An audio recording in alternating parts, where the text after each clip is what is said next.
And welcome to the HS Game Time Baseball Preview for 2014. The baseball season is here, and joining us, our baseball guru, Kyle Glazer. And Kyle, a lot of great teams trying to make another run. We saw Temecula Valley and Temecula Prep reach CIF championship games last season.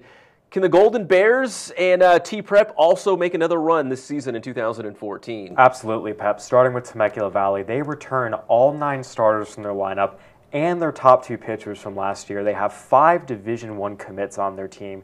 They're opening as one of the top 20 teams in the state, the undisputed team to beat in the Inland Empire, not just, the little inland area that we cover, but the entire IE.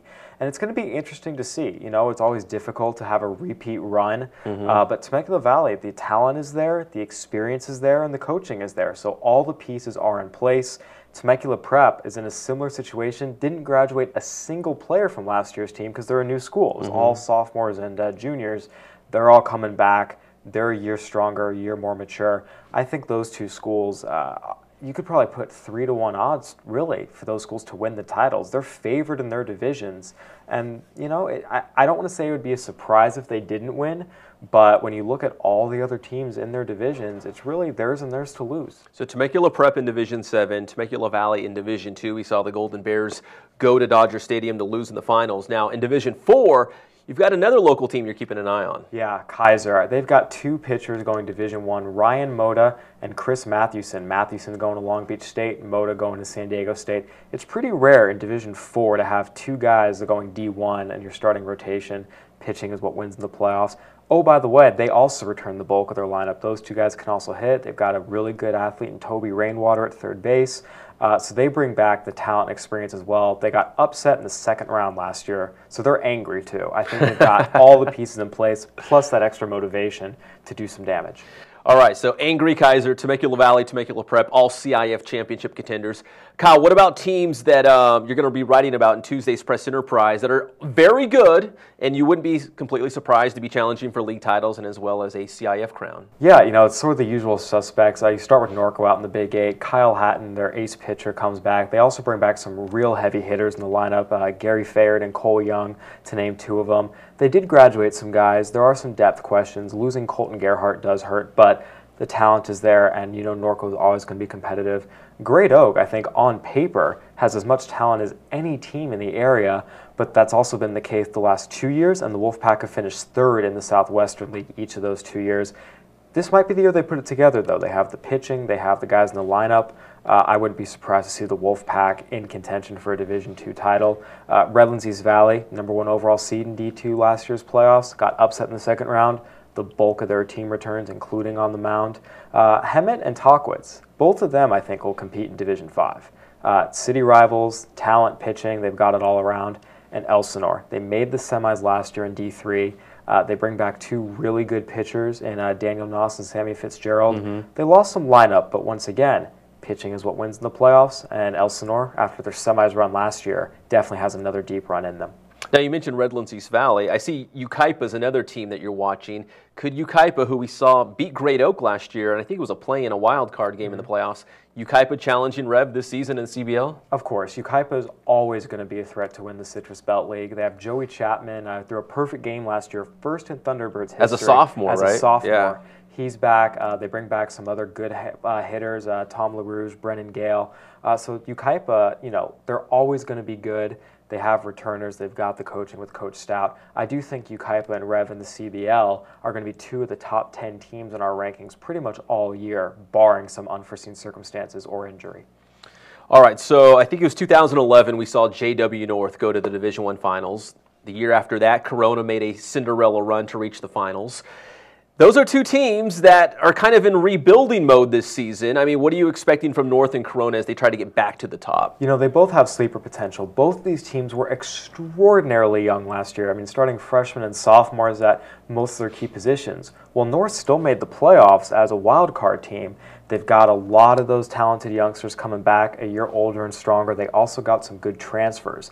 I think North is actually a legitimate threat to win the Inland Valley League and maybe even get themselves seated. It's very tough in D1, but once again, the coaching is there under Steve Madrill, and there's a lot of talent, pitching and hitting. if they matured, watch out. And Corona as well. Tristan Beck, Stanford-bound ace, leads a good staff. They've got some hitters as well. Derek Robison's an excellent hitting catcher. I think, Corona was also young, and they still finished 4th in the Big 8. They were in the playoff race until the very end of the season. The Big 8 is not as deep this year as it was last year. I wouldn't be surprised to see Corona leap up a spot or two. Now, you mentioned North in the Inland Valley and Corona in the Big 8, challenging for league titles. That's because maybe Canyon Springs down a little bit, Santiago maybe down a little bit, Redlands in the CBL. I mean, what are some of these traditionally strong programs that are maybe also in that rebuilding mode? Yeah, so you just hit on it. Redlands graduated pretty much everyone from their excellent team last year that spent a lot of time ranked #1 in the area. Santiago as well literally graduated every significant piece of their lineup. They do bring back the reigning MVP, Troy Hodgson, who's an excellent pitcher, so there is something there.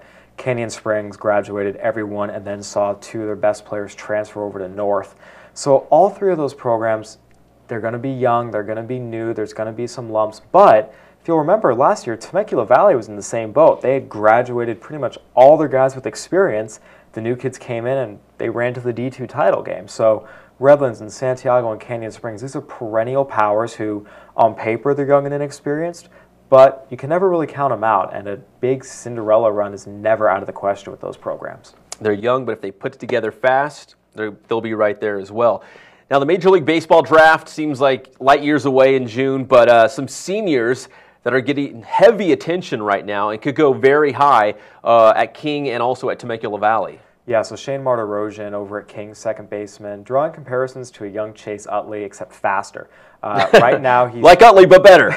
He spent all season at all the big showcase events, National Tournament of the Stars, the area code games, really rocketed up the draft boards.